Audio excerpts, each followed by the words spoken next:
Hello once again, my name's Graham and today I'm joined by Steve who's going to read a few poems out for us. How are you keeping, Steve, alright?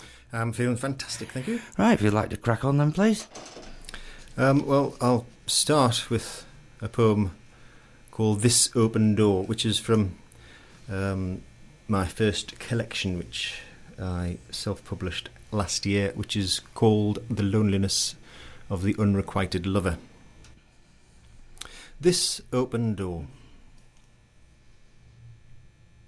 This open door bars the way, allowing passage without threshold, the room without, and standing in and standing out are equally denied, for standing in your presence I have not got the pride. Your wisdom reigneth, my indecision staineth the floor and all around, and all the good that's left me waits to say goodbye. Now, for a moment linger, love for a moment tried, but warm and fed, too easy. Be gone, ungrateful guest, for lifted veils of time and pace lack all that's known of my good grace, and love that says the love word, and love that fits inside is gone, but for the saying, and saying ever lied. That's pretty powerful stuff there. I'm just carrying away, I'm reading away, I've got stuck there. Any particular story behind that, or? The idea of a door, specifically, this was the door being opened on a relationship 10 years ago, and because I wasn't in a great mental health state, it was a state that was becoming uncomfortable in a relationship. But the idea of the door I would associate as more long-standing than that. The first counsellor that I had, which would be about 1990 something, I remember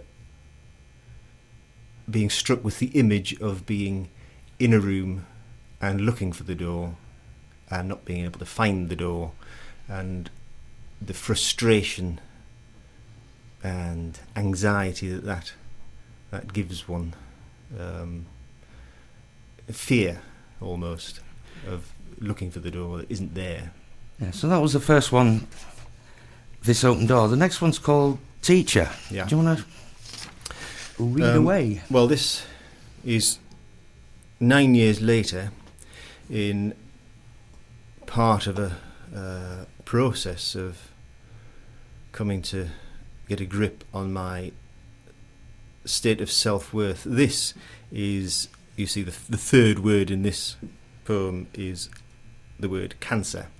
I was diagnosed 2 years ago with an advanced cancer, which means that it's gone beyond the primary site and is not treatable. It's sort of containable, so that presents a particular set of issues for your own mental health.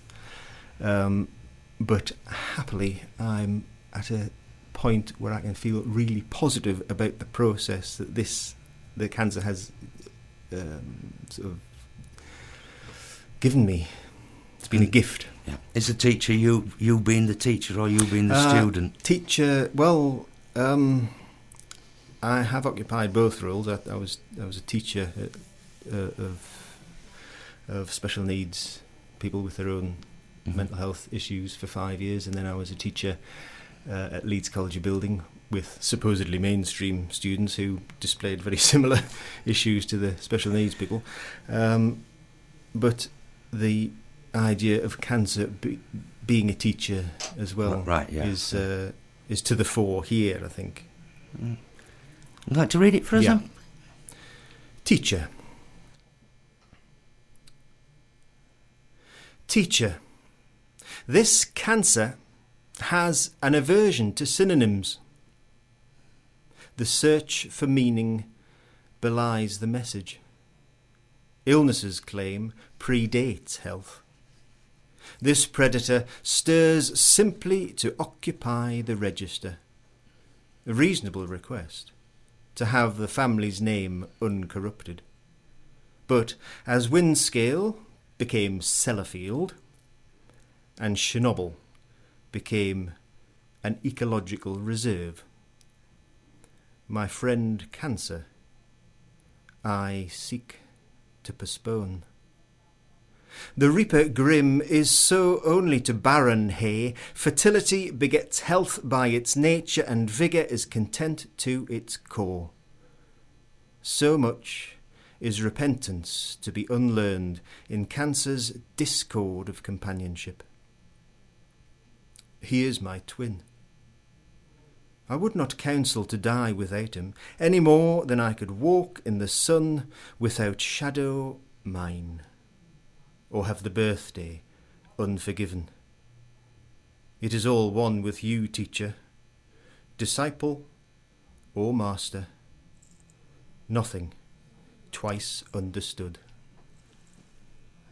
Again, right, we've got one final one. It's by Yehuda Amichai. Yep. Have I pronounced that right? Yeah, Amichai, yes. Yehuda Amichai. Yeah.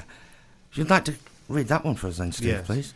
Yehuda Amichai is one of the foremost Israeli poets. He's been going a very long time. This is called Near the Wall of a House. Near the wall of a house, painted to look like stone, I saw visions of God. A sleepless night that gave others a headache gave me flowers opening beautifully inside my brain. And he who was lost like a dog will be found like a human being and brought home again. Love is not the last room. There are others after it. The whole length of the corridor that has no end. Near the Wall of a House, which was read by Steve Anderson. Do you want to tell us a little bit about that poem? It has meant a lot to me over the last 20 years. And as one rereads things over time, they mean so much more and become different as your life experience becomes different in relation to what the writer was thinking about in the first place. The first verse, near the wall of a house painted to look like stone, I saw visions of God. And there's this disguise almost of painting something to look like something it's not. Yet, I saw a vision of God. It's they don't match up automatically, but when one's life experience leads you to that as an understanding, it's rather marvellous. And a sleepless night that gave others a headache gave me flowers opening beautifully inside my brain. It alludes to a gross emotional discomfort with a situation that, seeing it differently, gives me beautiful flowers opening inside my brain. And each verse is like that. You know, he who was lost like a dog will be found like a human being and brought home again. It's the discomfort and knowing that one can bring oneself back to that comfortable position, which is what mental health issues are about, we hope. It's sort of like the perception of everyday things from your point of view with the illness as a focus. Yeah. How it changes your perception from a wall into a vision of God. Yeah. And round like that, yeah? Yep. Talking about mental illness, do you want to talk a little bit about how poetry and mental illness link in together with yourself? Well, yeah, I said earlier that I saw a counsellor for the first time in early 1990s, I think, but my youth was probably similar to most people's youths, of angst and uncertainty and so on, and resulting in some depression. And one's never really free of that, having had it, but you begin to understand that you can do something about it. And writing and reading go together in being able to express that.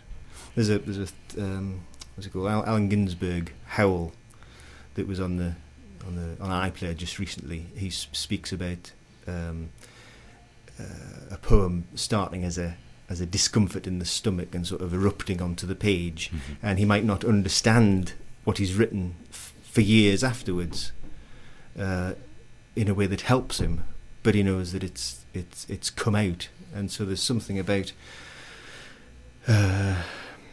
the expression that is of value in poetry, and the symbiosis between physical and mental health is something that works both ways. You know, this one could perhaps see this poem Teacher as being really something that would be rather awful to think about, being given a diagnosis of advanced cancer, but I am choosing to look at it as a great gift, because it's opened my vision to what a wonderful person I am. You've got a book out, The Loneliness of the Unrequited Lover. I always have some copies when I'm performing around the place, and it was inspired by a set that I did last January at the Puzzle Hall at their poetry evening, which happened to be on Twelfth Night. And Twelfth Night is a play that I'm very fond of, which of course starts with the famous "If Music Be the Food of Love, Play On." So since it was on Twelfth Night, I had a short set of 10 poems on the theme of love, but it inspired the extension to make it into this book of 35 poems around the theme of love and self-love in particular. Well, thank you very much, Steve. It's been a pleasure talking to you. Thank you very much indeed. Thank you. Bye.